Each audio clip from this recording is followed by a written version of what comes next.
लातूरनं सुद्धा सिद्ध केलं या राज्यात आम्ही सुद्धा कमी नाही. 5-6 घंटे झाले तरी रॅली आणि रॅलीचं ठिकाण येता येत नव्हतं. सरकारला माझी या लातूर नगरीतून विनंती आहे, मराठा समाजाचा हा आक्रोश समजून घ्या. मराठा समाज काही काम नाही म्हणून एकत्र येत नाहीये. आपल्या लेकराला न्याय मिळाला पाहिजे यासाठी हा मराठा समाज एकवटला. ज्यांना आरक्षण आहे त्यांना याची किंमत नाही कळायची. विरोध करणं सोपं असतं, पण मिळवायला खूप मोठा संघर्ष करावा लागतो, लढा उभा करावा लागतो. छगन भुजबळ हे माहित नाही.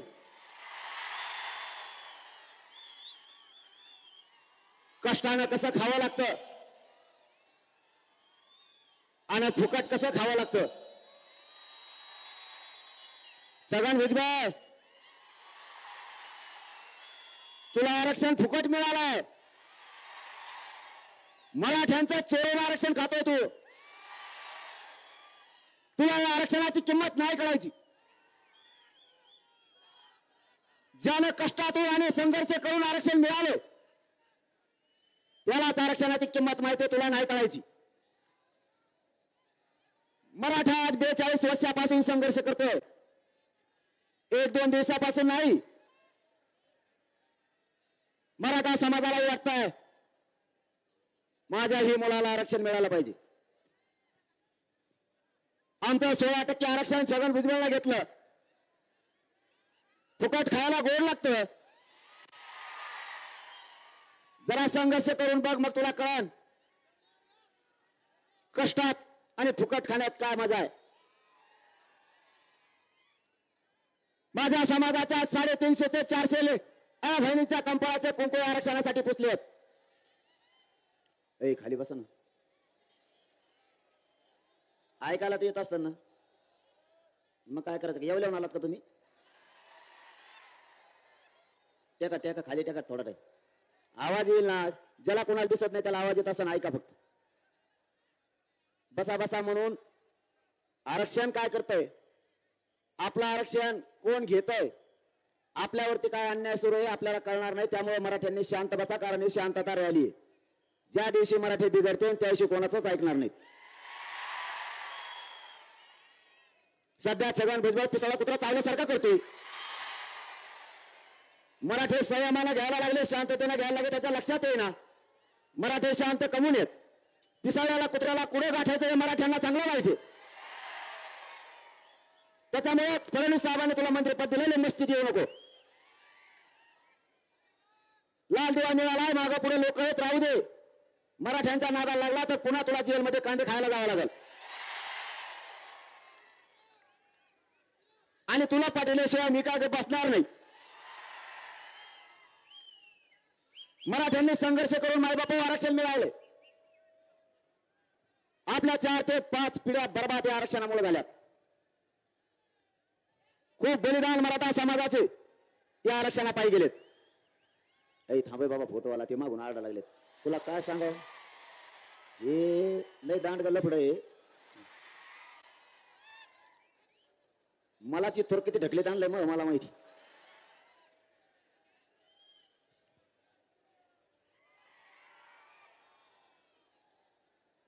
आपले बलिदान गेलेत मायबापाव.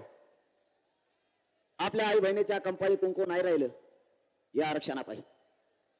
देवेंद्र फडणवीस साहेबाला सांगतो आणि त्या छगन भुजबळलाही सांगतो, एकदा फक्त बलिदान गेलेल्या माझ्या मायबाप मराठ्याच्या घरी येऊन बघा, किती भयानक वेदना आहेत. त्या माझ्या मराठ्यांच्या घरातला करता पुरुष गेलाय. कुटुंब उघड्यावर पडलंय.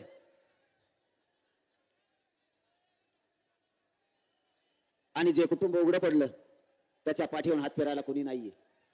घरातला करता पुरुष गेल्यावर कुटुंबावरती काय संकट येतं हे सरकार चालवणाऱ्या भुजबळांना आणि फडणवीस साहेबांना नाही कळायचं. कारण बलिदान आमचे गेलेत. समाजाचे बारीक बारीक लेकरं आमचे उघडे पडले, तुमचे नाही. आमच्या आईबापानं रात्रंदिवस कष्ट करून आमचे लेकरं शिकवलेत. त्यांना आरक्षण नाही, एकाही आईबापाचं आणि एकाही मराठ्यांच्या लेकराचं स्वप्न पूर्ण होत नाही. आरक्षण असूनही छगन भुजबळ विरोध करायला लागलाय. माझं छगन भुजबळ एक म्हणणं आहे, तुझे लेकर तुला अधिकारी झालेले बघा वाटते, मराठ्यांना त्यांचे लेकर अधिकारी झालेले बघा वाटत नाहीत का? आमचेही काही स्वप्न असतील, आमच्याही आई बापानं काहीतरी स्वप्न बघितलं असाल. वेळ पडले तर आमच्या मायबाप मराठ्यांनी कर्ज काढले पण लेकर शिकवलेत. वेळ प्रसंगी जमिनी विकल्यात पण मुलं शिकवलेत. त्या आई बापाचं आणि लेकराचं स्वप्न होतं, माझा लेकरू अधिकारी झाला पाहिजे. तुम्ही स्वप्न बघता, आम्ही पण स्वप्न बघतोय. प्रत्येक आई बापाचं स्वप्न आहे, माझा लेकरू कलेक्टर तहसीलदार झालं पाहिजे, माझं लेकरू डॉक्टर झालं पाहिजे, इंजिनियर झालं पाहिजे. पण आरक्षणामुळे आपण बर्बाद होत चाललोय आणि आपले लेकर लाखाच्या संख्येनं फक्त व्यसनी बनायला लागले. ही वेदना त्यांना नाही दिसायची, त्यांना फक्त भांडण विकत घ्यायचं, दुसरं काहीच नाही. कारण आरक्षण आहे, त्यामुळे मस्ती वळवळ करते. आरक्षण असल्यावर दुःख नाही कळत, फक्त दुसऱ्याला विरोध करायचा कळतो. आम्ही जर विरोध करायला लागलो तर तुम्हाला पळायला सुद्धा जरी सापडायचे नाही. पण आम्ही शांत आहोत. आणि या लातूर जिल्ह्यातल्या मराठा समाजाला माझं आव्हान आहे, तुमचा मुलगा म्हणून तुमच्या बळावरती आणि तुमच्या साथीवरती मी ही संघर्ष लावून धरलाय. माझा जीव सुद्धा जायला आणि द्यायला मी भेट नाही, फक्त तुमच्या जोरावर. माझी तुम्हाला विनंती आहे, सगळ्यांनी फक्त शांत राहा. तुम्ही फक्त शांत राहा. शांततेत घ्या. आपल्याला किती उचकवण्याचा प्रयत्न केला तरी ओबीसीत सामान्य आणि मराठ्यात कुठेही वाद होता कामा नाही. अजिबात वाद होऊ द्यायचा नाही. छगन भुजबळला दंगली घडायच्यात आणि दंगली घडवून आणायच्यात, त्याचं स्वप्न मराठ्यांनी कधीच पूर्ण होऊ द्यायचं नाही. हे शांततेचं युद्धच असं आहे की सरकारला पेलत नाहीये. हे शांततेचं युद्ध आपल्याला जिंकायचं आहे, आपण जिंकत सुद्धा आणलंय, काळजी करू नका.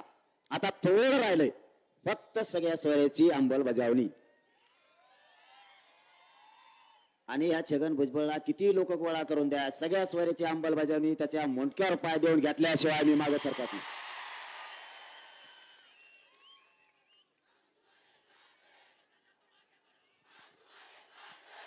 यांनी काय नवीन सुरू केलंय तुम्हाला तेही सांगतो. कारण आपल्या रॅलीचा उद्देश काय, आपण संघटित काय होतो, कारण ओबीसीच्या लोकांना नेत्यांना आरक्षण असूनही आपल्याला आरक्षण मिळू नये यासाठी ते एक व्हायला लागलेत.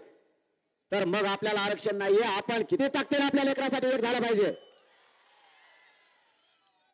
दुसरा मुद्दा, आपल्या 150 ते 200 वर्षापूर्वीच्या सरकारी नोंदी सापडल्या. या ओबीसी नेत्यांचं म्हणणं आहे, छगन भुजबळने सगळे गोळा केलेत, पडेल फिडेल सगळे मराठ्यांनी पाडेल सगळे गोळा केलेत आणि त्यांची मागणी आहे, मराठ्यांच्या ज्या नोंदी सापडल्यात त्या रद्द करा. छगन भुजबळ, मराठ्यांच्या नोंदी रद्द करा. याच्यासाठी तू ओबीसीत आणि मराठ्यात वाद लावतो. तुला एवढं तरी डोकं पाहिजे की तू मंत्री पदावर आहे, संविधानाच्या पदावर आहे, त्या सरकारी नोंदी आहेत आणि आपण त्या रद्द कराय म्हणतो, म्हणजे आपण किती मूर्ख आहेत हे तरी तुला कळायला पाहिजे. तुला आरक्षण कसं मिळालं तुला माहित आहे का छगन भुजबळ? फुकाट. मराठ्यांचं 16% 94ला तुला फुकाट दिलं. बोगस आरक्षण खातो. मंडल कमिशनने दिलेलं आरक्षण सुद्धा बोगस, ते खातो. आमच्या मराठ्यांच्या 150 वर्षापूर्वीच्या नोंदी आहेत त्या रद्द करा म्हणते ती. म्हणजे तुम्हाला आपल्या भाषेत सांगतो, समजा आपला या लातूर जिल्ह्यात 2 एकरचा 7/12 सापडलाय आणि ज्या शेजारी 2 एकरचा 7/12 सापडलाय त्याच्या शेजारी बांधाला पलीकडून छगन भुजबळ. पलीकडच्या छगन भुजबळचं म्हणणं आहे, तो जरी 7/12 सापडला असला तरी त्याच्यावरचं नाव खुडेव मफलत नाव टाकायचंय मला त्याच्यावर. तो एका जागिरी का एकट्याची? म्हणजे ओरिजिनल नोंदी असून रद्द करा. म्हणजे आपला 7/12 असून त्याचं म्हणणं ही जमीन सोडा, इथं आमचे जनावर चरायचे, तो जनावर तिकडे नदीत नेऊन बांधव ना डोक्या इतक्या पाण्यात. आमच्या ओरिजिनल नोंदी आहेत त्या रद्द करा. एकाही राज्यात ओबीसीची नोंद सरकारी नाहीये तरी त्यांना आरक्षण आहे. आपल्या नोंदी असून आपल्या रद्द करा म्हणते. तुमची जर कुठे 2 एकर जमीन सापडली तर ती मराठ्यांना माझा प्रश्न आहे, तुम्ही ती सोडणार का? मग आता आपला हक्काचं आरक्षण म्हणल्यावर आपण सोडित असतो का? आणि तुम्ही माया मागे राहिल्यावर त्याला नुसता आडाई मग सांगतो म्हणा कचका तुला आता पुढे. मराठ्यांच्या नोंदी सापडल्या तर रद्द करा ही मागणी आहे त्यांची. मी या लातूर नगरीतून शिंदे साहेबांना आणि फडणवीस साहेबांना जाहीरपणाने सांगतोय, त्या छगन भुजबळचा ऐकून माझ्या मराठ्यावर अन्याय होता कामा नये. जर एकही नोंद रद्द झाली तर 288 उमेदवार तुमचे पाडले म्हणून समजा मराठ्यांनी.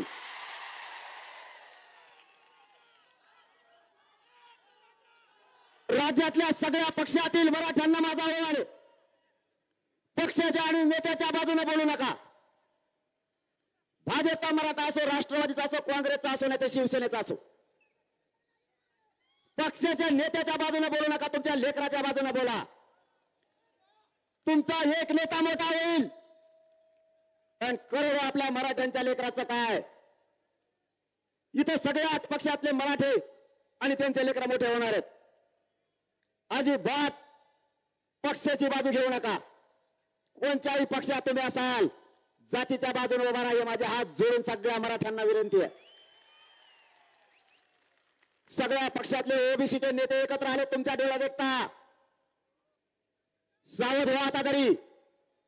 माझं भाजप, माझा नेता, माझं काँग्रेस, माझी शिवसेना हे करून आपली जात मारू नका. आपल्यातलेच काही माकडं तिकीट घ्यायसाठी त्या देवेंद्र फडणवीस पशी 4-5 जण माकडे टकूचे आपले, ते म्हणतात आमच्या नेत्याला बोलला का? तो आज आहे का ते? मी भांडतोय मराठ्यांसाठी, मी भांडतोय गोरगरीब करोडो मराठ्यांचे लेकर मोठे व्हावेत म्हणून, आणि ते म्हणतो आमच्या नेत्याला बोलला. नेता आहे का तो? आज जात नाही का तोही?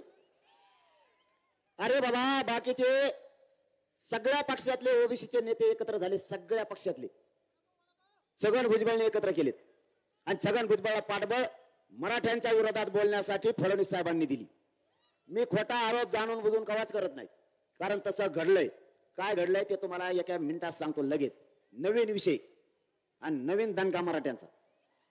अगोदर लातूरकरांचे खरोखर मनापासून आभार मानतो. चारही बाजूला तुम्ही प्रचंड विराट रूपाने जमलात मराठ्यांसाठी, त्याबद्दल तुमचे मनापासून आभार.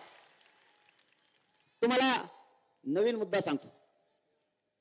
गिरीश महाजनांचं म्हणणं आहे सगळे सोयरे ह्याची अंमलबजावणी टिकत नाही. मग माझं आणि माझ्या मराठा समाजाचं म्हणणं आहे तुम्ही 4 जज अंतरवालीला आणले कशाला होते. दुसरं म्हणणं आहे घटनेचे कायद्याचे अभ्यासक आणले कशाला. तिसरं म्हणणं आहे आरक्षणाचे अभ्यासक आणि कायदा बनवणारे मंत्री आणि आमदार हे तिथं कशाला आणले. IAS IPS दर्जाचे अधिकारी उपसचिव आणि सचिव अंतरवालीत आणले कशाला. एवढी मोठी फौज आणली कशाला.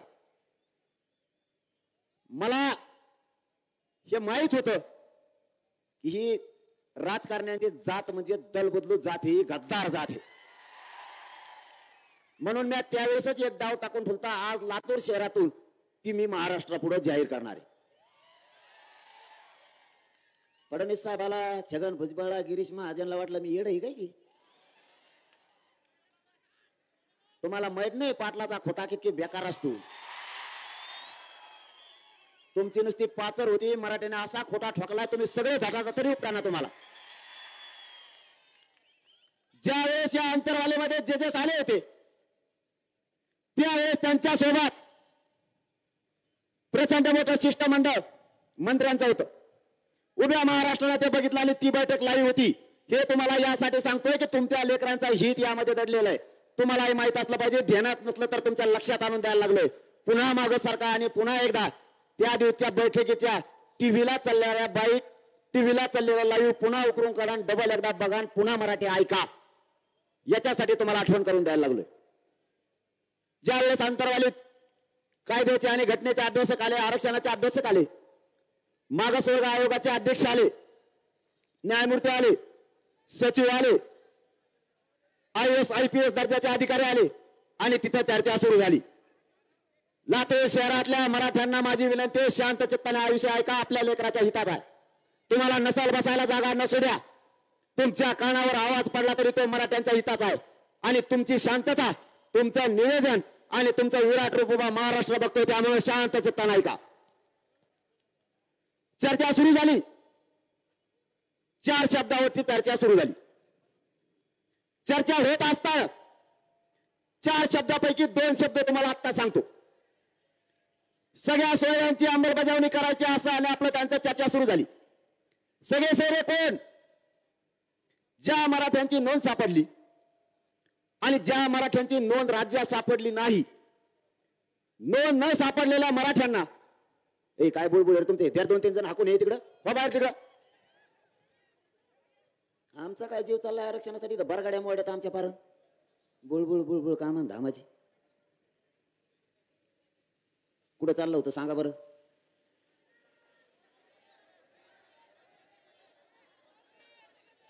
होय पक्क द्या ना तुझ्याकडे. तुम्ही आरक्षण घेतले सोडित नाही छगन भुजबळ. आता सगळ्या सोयऱ्या या शब्दावरती अंतरवाली चर्चा सुरू झाली. 1.5 घंटा एका शब्दावर चर्चा सुरू होती. असे शब्द होते 4.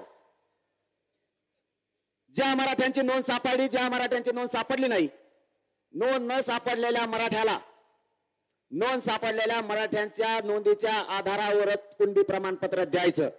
त्याचं कारण, ज्या मराठ्यांची कुणबी नोंद सापडली त्याचा व्यवसाय आणि नोंद न सापडलेल्या मराठ्यांचा व्यवसाय सारखाच आहे. म्हणजे विदर्भातल्या मराठ्यांचा व्यवसाय शेती आणि उर्वरित महाराष्ट्रातल्या मराठ्यांचा व्यवसाय सुद्धा शेती, आणि आरक्षण हे व्यवसायाच्या आधारावर दिलेलं आहे. एका माळ्याचा व्यवसाय शेती आहे म्हणून 1 माळी अगोदर आरक्षणात घातला, 1 तेली आरक्षणात घातला. बाकीच्या राहिलेल्या जाती ह्या पोट जाती म्हणून ज्या जातीला आरक्षण दिलं व्यवसायाच्या आधारावर त्याची पोट जात म्हणून आरक्षणात घातल्या. ज्या मराठ्यांची नोंद सापडली त्याचा व्यवसाय सुद्धा शेती आहे आणि नोंद न सापडलेल्या मराठ्यांचा व्यवसाय सुद्धा शेती आहे. व्यवसाय दोघांचे सारखेच, दोघांचे नातेवाईक सुद्धा होत आहेत.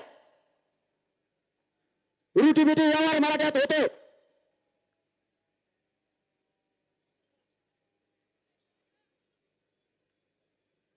आदान चालू आहे का? नाही ना?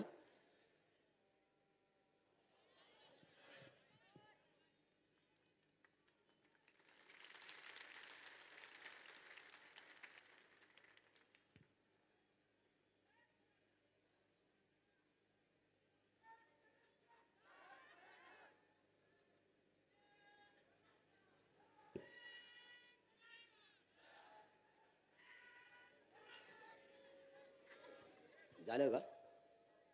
सुरू आहे का? झाली?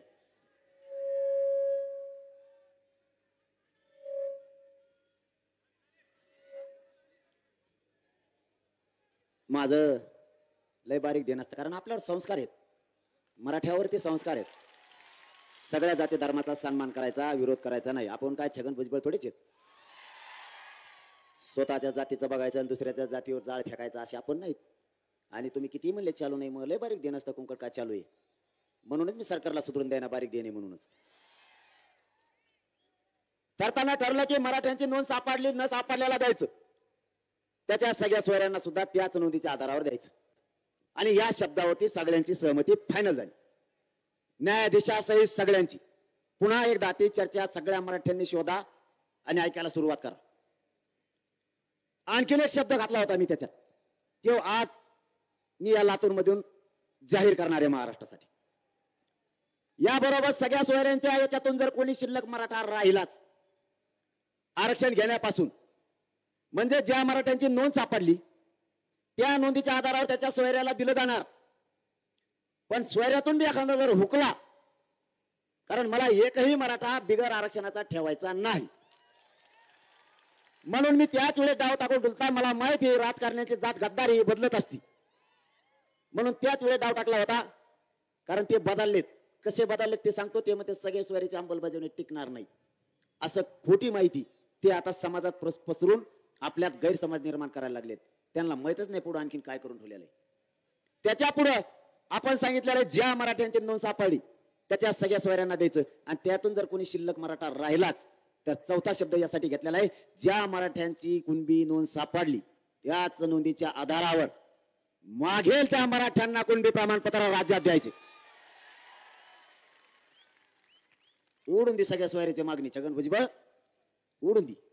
चौथा शब्द पुन्हा आहे आणि त्या शब्दाचा अर्थ असा आहे, ज्या मराठ्यांची कुणबी नोंद सापडली त्याच नोंदीच्या आधारावर दोघांचा व्यवसाय सारखाच आहे, कारण व्यवसायाच्या आधारावर आरक्षण दिलंय. जर समोरच्या मराठ्यांचा सुद्धा व्यवसाय शेती आहे, त्यांचे रोटीपिटी व्यवहार होत आहेत, तर याच नोंदीच्या आधारावर मागल त्या मराठ्यांना आरक्षण त्याच नोंदीच्या आधारावर द्यायचं राज्यातल्या. या शब्दाच्या टायमाला धनंजय मुंडे म्हणले मग तर सरसकटच झालं. म्हणलं मग तसंच असतं.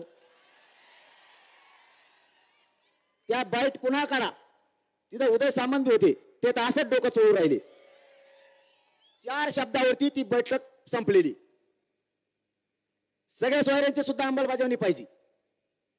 ज्या मराठ्यांची नोंद सापडली त्याच नोंदीच्या आधारावर महाराष्ट्रात मागेल त्या मराठ्यांना त्याच नोंदीच्या आधारावर कुणबी प्रमाणपत्र द्यायचं.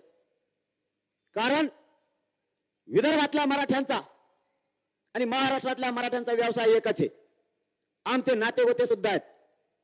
4ही मुद्द्याला 4ही शब्दाला त्यावेळेस त्यांनी मान्यता दिलेली.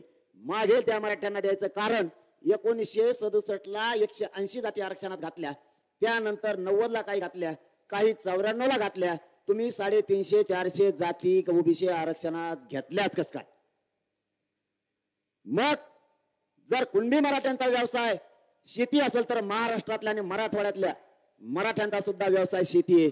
त्याच कुणबीच्या नोंदीच्या आधारावर मराठ्यांना सुद्धा मागेल त्या मराठ्यांना आरक्षण द्यायचं. ह्या शब्द सरकारनं लिहून घेतलेला आहे आणि 4ही जजेसनं मंगे चिवटे हे मुख्यमंत्र्याचे ओळी त्यांना लिहून घ्यायचे सांगितलेत. आणि जे 4 शब्द हे लिहून घेतलेले आहेत ते ज्या कागदावर लिहिलेले आहेत त्या कागदाला त्यांनी लॅमिनेशन करून ठेवलेलं आहे. कारण ह्या 4 शब्दात सरकारने बदलायचं नाही आणि आंदोलकांनी बदलायचं नाही असं ठरलेलं आहे आणि ते टीव्हीवरती लाईव्ह आहे. मागेल त्या मराठ्यांना ज्या मराठ्यांची नोंद सापडली त्याला द्यायचं. गिरीश महाजन साहेब तुम्ही किती डाव टाका, मी सुद्धा आरक्षणातला त्याच्यातला बाप हे मराठ्याचा जातवान क्षत्रिय मराठा. तुम्हाला 3-4 बाऱ्या काय मंत्रीपद मिळालं तर तुम्ही उड्या काय हाणायला लागली? तुमच्या डोक्यात हवा घुसली, मस्ती घुसली त्या मंत्रीपदाची. पण तुम्हाला एक ध्यानात नाही, जामनेर मध्ये 1,36,000 कुणबी मराठ्यांचं मतदान आहे. ते शेवटी मराठे आहेत. तुमच्या सुद्धा धुऱ्यावर करू शकतो आम्ही. माया मराठ्यांचं वाटोळं करायला जे जाईल त्याचा कार्यक्रम मी 100% लावणार म्हणजे लावणार. आपल्याला जातीपेक्षा मोठं कोणी नाही, मी कुणाला गिनीत सुद्धा नाही. आपल्याकडे किती मंत्री येऊ द्या, किती आमदार येऊ द्या, ते म्हणते त्याला किती गोड बोला, हे काहीच कामाचं नाही, जाती कोणच बोलतो. अरे तो मग 2 कोटीची गाडी घेऊन आला का, माझ्या घरी लावून गेला का? मला गरज काय? तुम्ही मला किती पैसे दिले तर मला पैसे लागत नाहीत, तुम्ही किती पद दिले तरी मला लागत नाहीत. मी खरंच नशीबवान की मला तुम्हीच संपत्ती आणि तुम्हीच माझे मायबाप आहेत आणि तुम्हीच दैवत आहे. मी नाही जातीवाद करत. मी या लातूरच्या नगरीतल्या माझ्या मायबाप मराठ्यांना सांगतो, मी नाही जातीवाद करत. मला माझ्या मराठ्याने दाखवून द्या, तू जातीवाद करायला लागला त्या दिवशी मी व्यासपीठाच्या खाली जाईल. कधीच तुम्हाला तोड नाही दाखवणार. मी नाही जातीवाद करत, फक्त मी खरं बोलतो आणि खरं लोकांना नाही पचत. आणि माझं मायनस पॉइंटच ते, मी खरं बोलतो, माझ्या पोटात कपट नाही, मी कपटी वागत नाही, म्हणून यांची पोटदुखी आहे. कारण मी निर्भीडपणाने बोलतो, मी फक्त माझ्या जातीवर माया करतो, बाकीच्याला मी गिनीतच नाही. माझा फडणवीस साहेबाला लातूर शहरातून आव्हान आहे, जातीवाद कोणी केला जरा तपासा. राज्य तुम्हाला चालवायचंय, सत्ता तुम्ही चालवता, मराठ्यांचे मतही घेताय. तुम्ही सत्तेत आहेत म्हणून आम्हाला तुम्हालाच बोलावं लागतंय. अंतर्वालित आंदोलन सुरू झालं, आमच्या आया बहिणीच्या पोटात आणि छातीत गोळ्या घातल्या कोणी. आजही बारीक बारीक लेकराला चालता येत नाहीये. अश्रुधुराच्या नळकांड्या बतारा माणसाच्या डोळ्यात गेल्या. आंबुलन्स जर इकडून येणार असली तिला रस्ता द्या, का दुसरीकडून रस्ता आहे? इकडे येणार असली तर पटापट रस्ता द्या तिला. मोगमता नाही वाजित. बारीक बारीक लेकरांच्या आणि म्हाताऱ्या माणसाच्या डोळ्यात धूळ गेला.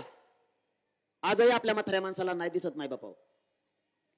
फडणवीस साहेब हे खोटं नाहीये, ही राज्यातली जनता तुमची आहे. तरी पण त्यांना तुडवलं गेलं, त्यांना बंदुकीच्या दस्त्यानं मारलं गेलं. डोक्याच्या चिंदड्या चिंदड्या झाल्या माझ्या मायमावल्यांच्या. ती कोणाची तरी आई होती, राज्याचा पालकत्व तुमच्याकडे आहे, ती तुमची मायमावली होती. रक्ताच्या थारोळ्यात पडलेल्या माता मावल्यांना उचलायला सुद्धा कोणी नव्हतं. बारीक बारीक लेकरांच्या आईला बघून किंकाळ्या होत्या. रक्ताच्या थारोळ्यात पडलेला माझा मराठ्यांचा बाप आरक्षणासाठी टाळू फोडत होता. हा आमच्यावरती फडणवीस साहेब अन्याय नव्हता का? यासाठी माझ्या मराठ्यांनी तुम्हाला सत्तेवर बसवलं नव्हतं. तो जातीवाद नाहीये का? हाणणारे सगळे पोलीस अधिकारी जातीवादी होते. त्यांना बडतर्फ करण्याऐवजी फडणवीस साहेब तुम्ही त्यांच्या पोस्ट वाढवल्यात. जातीवाद तुम्ही केला, मराठ्यांनी नाही. फडणवीस साहेब आमच्या ध्यानात आहे. कोणत्या पोलीस अधिकाऱ्यांच्या तुम्ही पदव्या वाढवल्यात, कोणाला बात्या दिल्या हे आमचं पक्का ध्यानात आहे. ज्या दिवशी मराठे तुमचं सरकार पलटी करतील ना, त्या दिवशी त्या पोलीस अधिकाऱ्यांना सुद्धा धडा शिकवणार आहेत आम्ही. अधिकाऱ्यांना कशाला जात पाहिजे, अधिकाऱ्यात कशाला जात आणि जातीची मस्ती पाहिजे. ठीक आहे, तुम्हाला जसे आदेश आले तुम्ही तसं केलं. बघू आम्ही सुद्धा वेळ बदलत असती. आणि वेळ बदलणं आणि नसली बदल तरी हिंमत ही फक्त मराठ्यात वेळ बदलायची. दुसरं सांगतो फडणवीस साहेब तुम्हाला आणि माझ्या मराठा समाजाला सांगतो, जातीवाद कोणी केला? शांततेत आंदोलन सुरू होतं, लाठीचार्ज झाला. त्यानंतर अंबडला ज्या तालुक्यात मराठ्यांचं शांततेत आंदोलन सुरू आहे, तिथं छगन भुजबळांना पहिली सभा घेतली आणि कोयत्यानं हातापाय तोडण्याची भाषा केली.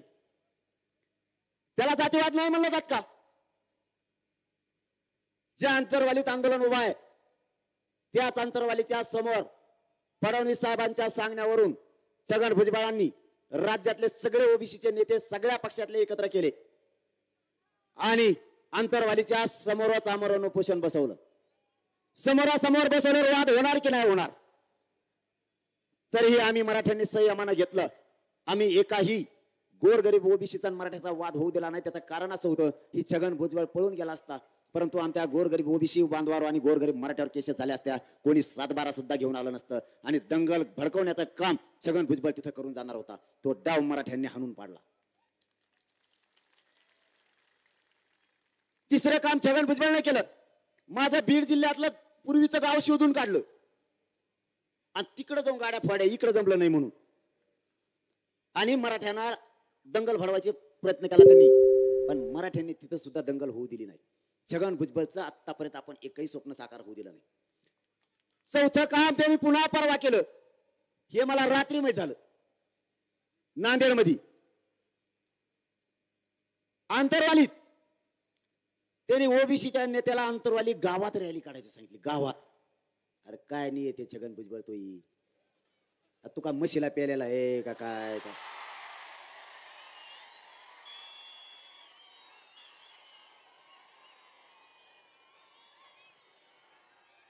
अरे तो नाकलीची का भेट झालती का नव्हती?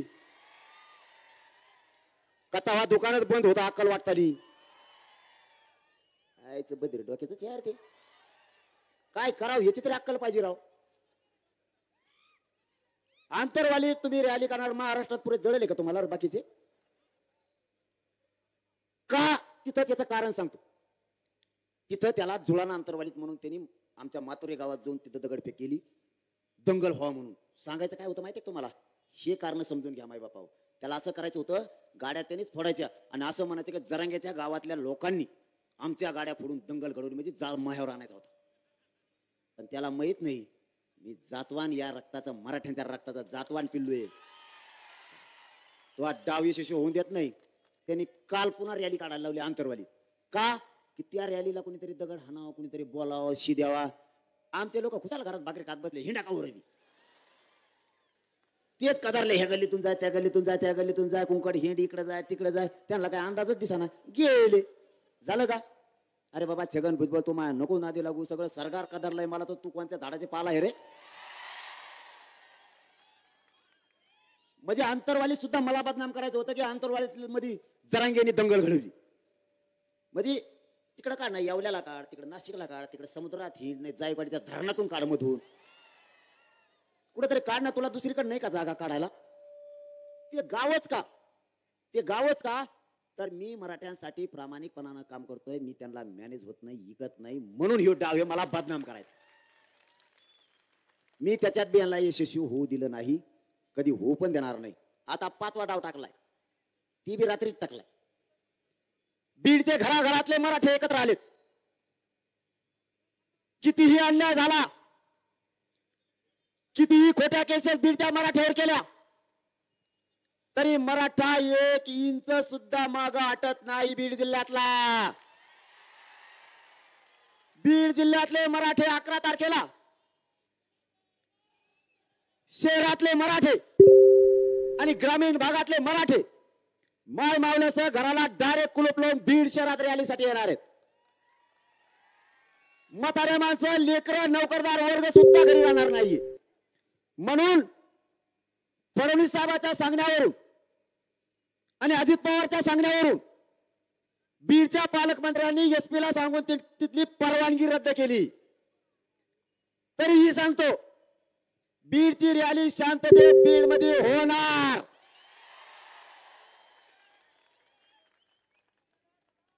हे पालकमंत्र्याला असला जातीवाद बीडच्या शोभत नाही. आम्ही नाही जातीवाद केला. 5 पिढ्या तुम्हाला मोठं करायचं काम माझ्या मराठ्यांनी केलं. आम्ही जातीवादी नाहीत. आमच्या लेकराच्या न्यायासाठी आम्ही फक्त एकत्र आलोय. फडणवीस साहेबांना माझा सव्वा आले. पुन्हा जातीवादी आम्ही नाहीत. आतापर्यंत ओबीसीच्या नेत्याला निवडून दिलं आणि ओबीसीच्या काही लोकांनी एक गठ्ठा मतदान त्यांच्या नेत्याला केलं. आम्ही कधीच त्यांना जातीवादी नाही म्हणलो. आम्ही असं म्हणलो, तुमची जात एकत्र राव, आमची जात केव्हा एक होईल. पण आमची एकदा जात एकत्र आली तर तुमचं इतकं पोट दुखायला लागलं की भयानक. आणि आम्ही एक गठ्ठा मतदान केलं तर आम्ही जातीवादी, आणि तुम्ही एक गठ्ठा मतदान केल्यावर तुम्ही जातीवादी नाही. वारे न्याय. अरे उलट तुम्ही असं म्हणायला पाहिजे तर माझी जात एकत्र आली आणि तुमची मराठ्यांची आली, आपण 2 जण आता एकत्र राहू. कधी किंग तुम्हीच राहिला असतात, उताने पाताने पडत नसतात. मराठ्याच्या नादी लागल्यावर मराठ्याला बळच जातीवादी म्हणल्यावर मराठे मतदान करायला लय सुईचे नाहीत. कसा कार्यक्रम लावला, मी तर फक्त पाडाच म्हणलोय. आपण कधीच नाव घेतलं नाही बा कोणाचं पाडा म्हणून. नाव सांगितलं बाबा मी कोणाला पाडा म्हणून, मी नुसतं म्हणलो. पण आपल्याकडून एक चूक झाली, ती सुद्धा लातूर मधून सांगतो. मी लातूर मधून बऱ्याच गोष्टी सांगायला ठरवल्यात, कारण लातूरला पब्लिकच तेवढी आली. आपल्या काही चुका या निवडणुकीत झाल्या त्या पुन्हा होऊ देऊ नका. सगळ्या माईबापांना सांगतो, पुन्हा होऊन देऊ नका. मी काय सांगितलं तुम्हाला ज्याला निवडून आणा त्याला आणा, ज्याला पाडायचं त्याला पाडा, पण एवढ्या वेळेस ताकदीनं पाडा. आपल्या मताला भेले पाहिजे. तुम्ही एक काम केलं, तुमच्या लेकराच्या हितासाठी तुम्ही एक गठ्ठा मतदान केलं. तुम्ही एका बाजूने मतदान केलं. तुम्ही पक्ष बघितला नाही, नेता बघितला नाही, तुमच्या लेकर डोळ्यासमोर ठेवले आणि तुम्ही एक गठ्ठा मतदान केलं. इथं तुम्हाला 100% सन्मानच द्यावा लागेल. पण काही मराठ्यांनी याच्यात चूक केली. चूक अशी केली, मी सांगितलं ज्याला पाडा त्याला पाडा. तुम्ही कोणाला पाडा, कोणाला निवडून आणा, फक्त आपल्या लेकराच्या बाजूने उभा राहायला पाहिजे अशाला आणा. काही मराठ्यांनी काय केलं, काही मराठ्याला कळालं कोणाला मतदान करायचं, पण काही मराठी म्हणले, जरांगे पाटील म्हणलेच नाही आपल्याला याला कर त्याला कर. मग ज्याला करायचं नाही त्यालाच काही मराठी करून बसले. म्हणजे आपलं 10,000 मतदान तिकडे गेलं. समजून घ्या, जिकडे जायचं नव्हतं तिकडं 10,000 गेलं. आता 20,000 राहिलेलं कुठे गेलं ते सांगत तुम्हाला. मी सगळं डोकं लावलंय. छगन भुजबळ वाटतं मी येडाच आहे. तू पडल्यावर तुला कळन मी येडा नव्हतो. आणि छगन भुजबळ एवढ्यातले लोक म्हणते, जरांगे पाटील जरी म्हणले छगन भुजबळला निवडून आला तरी एवढ्यात लोक म्हणते याला पाडणारच आहेत आम्ही. त्यामुळे तुला काय सुट्टी नाही गड्या. 20,000 मतदान आपलं असं व्हायला गेलं की काही मराठी असं म्हणले, आम्हाला ह्यो पसंत नाही तेव्हा नाही, कुणालाच नाही करायचं, बसले घरी. मग लीड तोडायला जड जाताना माय बापा हो खपा खाप एका बाजूने करी जाणं मतदान. तुम्ही काही मराठी म्हणले, मला पाटील काय म्हणले, कोणाला पाडा कोणाला निवडून आणा. ते म्हणले दोन्ही कामाचे नाहीत, नको आपल्याला. बसले घरी. गेलं की 20,000 मतदान व्हायला आपलं. 20 आणि 10 30,000 लीड तोडणं, त्याला नुसतं पाणीच प्यावं लागेल ना 10 लिटर. इथून पुढं तसं करायचं नाही. आपल्या लेकराच्या विरोधात कोणत्याही पक्षाचा नेता असू द्या, मी कोणत्याही सांगतो तुम्हाला, ओबीसीच्या नेत्यांनी जर मराठ्याला त्रास दिला तर त्याला एक शिक्का मतदान करून पाडायचं म्हणजे पाडायचं. आपल्या जातीला गोरगरिबाला त्रास होता कामा नाही. आणि मराठ्याचं बी असलं जातीला त्रास देत असला की त्याचा उताना पताना तांगा करून टाका.